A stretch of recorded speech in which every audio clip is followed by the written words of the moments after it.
घटनाएं हैं ये तो तय है कि ये तो घट के रहेगी, ये घटनाएं हमारे वश में ना, ये घटनाएं हमारे वश में नहीं है,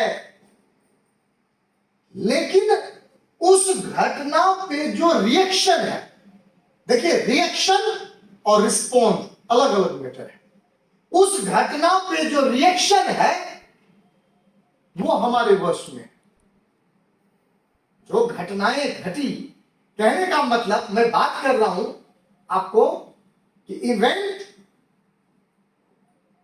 plus reaction is equal to output.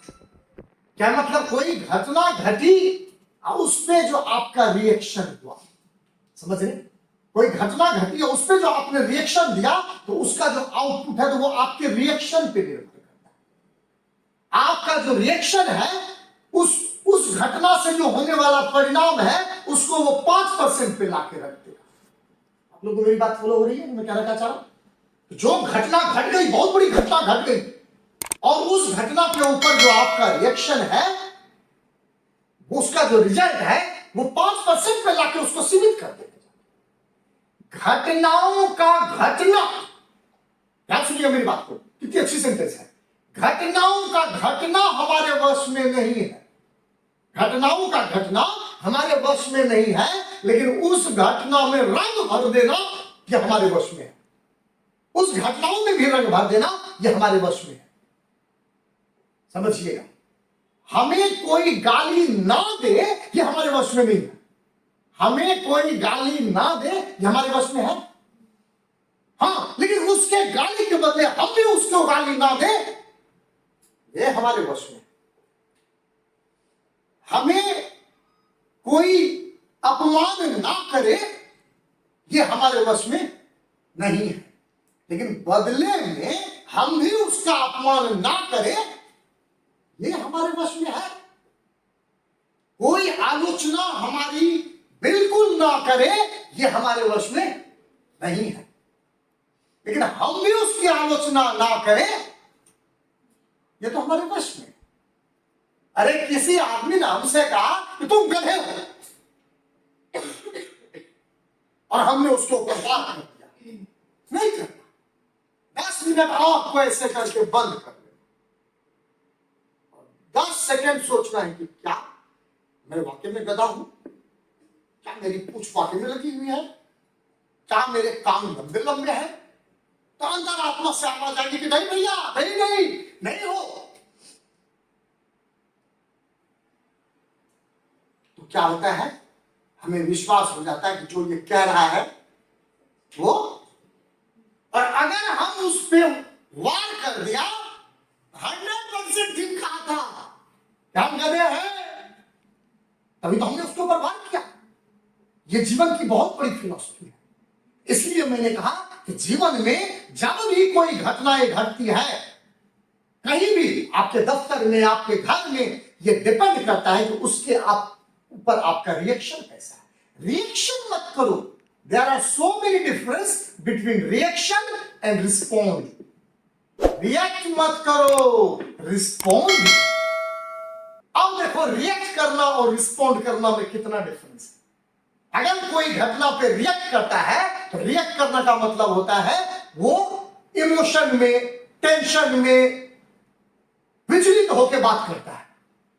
अगर वही वो रिस्पॉन्ड करता है घटना पे तो बहुत शांत स्वभाव से उस पर सोचता है, अपने अंतरात्मा को ध्यान करके सोचता है कि इसके ऊपर मुझे क्या रिस्पॉन्ड करना है। यही जीवन की थ्योरी है। मैं आप लोगों को बताऊं, थॉमस एडिसन एल्वा 1914 की स्टोरी है। थॉमस एडिसन एल्वा वही है जिसकी वजह से आप रोशनी में बैठे हुए हैं। उन्हीं की वजह से हमारे जीवन में रोशनी है, क्योंकि बल्ब का आविष्कार तो उन्होंने किया। सोचिए कैसा आदमी होगा।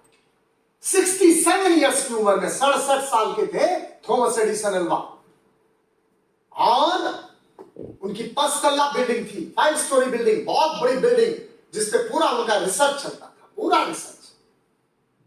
और एक से एक रिसर्च किया उस बंदे ने। एक दिन की घटना है, सुबह 7 बजे चार्ल्स उनका लड़का 7 साल का लड़का आता है, दरवाजा खरीदा, पापा पापा पापा पापा। उन्होंने कहा क्या हुआ, इतनी तेज से क्यों बोल रहे हो, बाहर तो निकलो। बाहर जब निकला तो देखता है कि वो 5 तल्ला बिल्डिंग जहां उनका सारा प्रयोग चल रहा था, धो धो आग लग रही थी। अब देखिए रिएक्शन और रिस्पॉन्स। थॉमस एडिसन ने कहता अपने बेटे से कहा मम्मी को बुला, जल्दबाजी में बुलाओ मम्मी को। मम्मी भागती आई, देखी, बोली मेरा जीवन बर्बाद हो गया, मैं लुट गई, मैं बर्बाद हो गई। एडिसन ने कहा कि अरे यार तुम पहले ये बताओ, इससे पहले तुमने इस तरह की आग कभी देखी? सोचिए, रिएक्शन और रिस्पॉन्स। इस तरह की आग तुमने अपने जीवन में कभी, अपने वाइफ से कहा इस तरह की आग को अपने जीवन में कभी नहीं देखा होगा।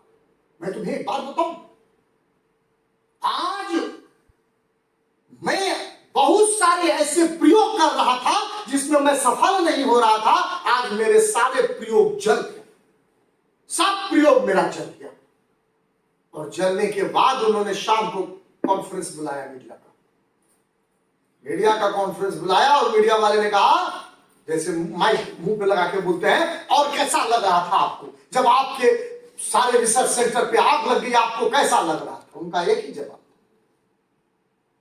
कि 67 साल का हो गया हूं, जितने भी असफल प्रयोग थे मेरे सब जल के राख हो गया, कल से दोबारा शुरू करूंगा, 1 से स्टार्ट मारूंगा। समझिए जीवन में घटनाएं और उसके ऊपर रिस्पॉन्स। अरे हमारे सामने तो सबसे ज्यादा ज्वलंत उदाहरण श्री भगवान राम का है, जो मैं हमेशा देता रहता हूं। गाने नगाड़े बज रहे थे, अरे पंडित जी से दिन भी दिखाया होगा, मुहूर्त निकाला होगा, इससे बढ़िया मुहूर्त हो ही नहीं सकता, हमारे पंडित जी भी कहते हैं इससे बढ़िया मुहूर्त ही नहीं हो सकता है राजा बनने का।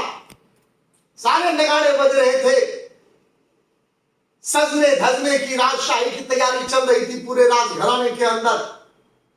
और अचानक से भगवान राम को माता और पिताजी ने बुलवाया और उनसे कहा कि देखो 14 साल के लिए तुमको वन जाना पड़ेगा।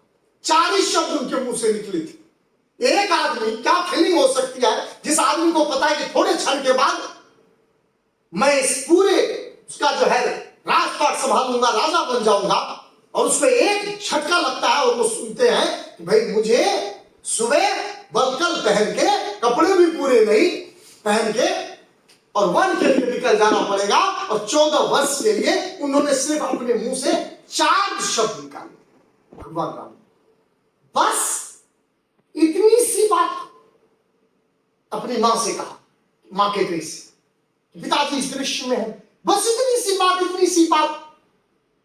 तो सवाल उठता है कि जीवन में जब हम कोई बहुत बड़ी चीजें करते हैं तो चैलेंजेस हमारे सामने आते हैं। घटना, जैसा मैंने कहा, घटना तो घट के ही रहेगी, लेकिन उस घटना पे आपने रिस्पॉन्ड क्या किया, ये रिस्पॉन्ड डिपेंड करता है आपका कि उस घटना के जो आउटपुट है, उसका जो रिजल्ट है, उसको वो मिट्टी में मिला के खाक कर देता है और उल्टा माहौल बना देता है। जो मैंने एग्जांपल अभी थॉमस एडिसन का दिया, भगवान राम का दिया। और एक वर्ड है स्लेजिंग। स्लेजिंग का वर्ड क्या होता है मैं बताता हूं। स्लेजिंग जिसको हम बोलते हैं छीटाकशी। छीटाकशी मतलब इसी ऑफिस में, ऐसे लोग नहीं होंगे, मैं एग्जांपल बता रहा हूं कि आप कोई अपना काम कर रहे हैं, अब बगल में कोई फड़फड़ा रहा आपके बारे में, छीटाकशी समझते हैं आप? ये वर्ड यूज होता है जनरली क्रिकेट में स्लेजिंग का। ये होता है कि जब बैटिंग करता है ना आदमी, और उधर से कौन करता है बॉलिंग, तो बॉलिंग करने वाला सिर्फ बॉल नहीं फेंकता है, वो जो बैट्समैन होता है ना, उसके लिए वो उल्टा पुल्टा भी ऐसा शब्द बोलता है कि वो टेंशन में आ जाए। और जब पाकिस्तान के साथ हिंदुस्तान का मैच होता रहा, सचिन तेंदुलकर के सामने जो सामने करने वाला जो बॉलिंग था, वो स्लेजिंग बहुत करता था, बहुत ज्यादा। जब उधर से बॉल फेंकता था तो वो छीटाकशी भी करता था। और मैं बताऊं, इस काम से बाहर रहता था सचिन जी की सारी बातें। कहां निशाना होता था? सिर्फ और सिर्फ अपने बैट पे, और शतक पे शतक बनाते रहे, कुछ नहीं सुना कि बोल क्या रहा है। कहने का मतलब, जीवन में अगर आपके साथ कोई भी आदमी, ध्यान सुनिए मैं कहने का चाह रहा हूं, शब्द बड़ी ताकतवर शब्द है। जीवन में अगर कोई भी आपको लगे कि मेरे साथ ये छीटाकनी कर रहा है, मेरे बारे में खिल्ली उड़ा रहा है, मेरे बारे में ये कर रहा है, उसको जवाब भैया ऐसा जवाब दो कि आपसे आने वाले टाइम में उसको मिलने के लिए भी टाइम मांगना पड़े आपसे। उसका जवाब उसके छीटाकसी से मत दिया करो। आने वाले टाइम में अपने आप को सोच लो कि मैं अपने आप को इतना मजबूत कर लेंगे, इतना मजबूत कर लेंगे, आने वाला वक्त एक ऐसा वक्त आएगा भाई साहब इनको मेरे से टाइम लेने की जरूरत पड़ेगी। ये जो जीवन का जो मैं पल बताता हूं कि आप किसी भी जो कोई घटनाएं घटती है उस पर क्या रिएक्शन करते हैं, वो उस पर डिपेंड करता है। भाई दुनिया जानती है कि द्रौपदी की वजह से महाभारत हो गया, द्रौपदी की वजह से महाभारत हो गया। क्यों हो गया? कि उन्होंने एक दिन पानी में गिर गए दुर्योधन, तो उन्होंने द्रौपदी ने कहा अंधे का बेटा अंधा, और दुर्योधन की कुबुद्धि ने, कम बुद्धि ने पूरा महाभारत करवा दिया। क्यों? अंधे का बेटा अंधा कहने से क्या मतलब? दुर्योधन दृष्टिहीन हो गया क्या? उसने जब भी मैंने कहा था 10 सेकंड आंख बंद करके सोचता कि क्या वाकई में मैं नहीं देख पा रहा हूं, मैं तो देख रहा हूं।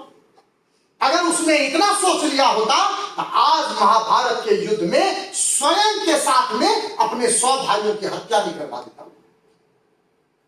तो हमारे जीवन में जो भी घटनाएं घटती है उसके ऊपर हम क्या हमारा रिएक्शन होता है, ये बहुत मैटर करता है। मैं आपको बताऊं, मुझे पिक्चर का नाम याद नहीं है, अमरीश पुरी का नाम सबने सुना होगा। सुना आप लोगों ने अमरीश पुरी का नाम है? और अमरीश पुरी ने उसमें सनी देओल थे, सनी देओल को कहा, ध्यान सुनिएगा लास्ट में सेंटेंस को कर रहा हूं,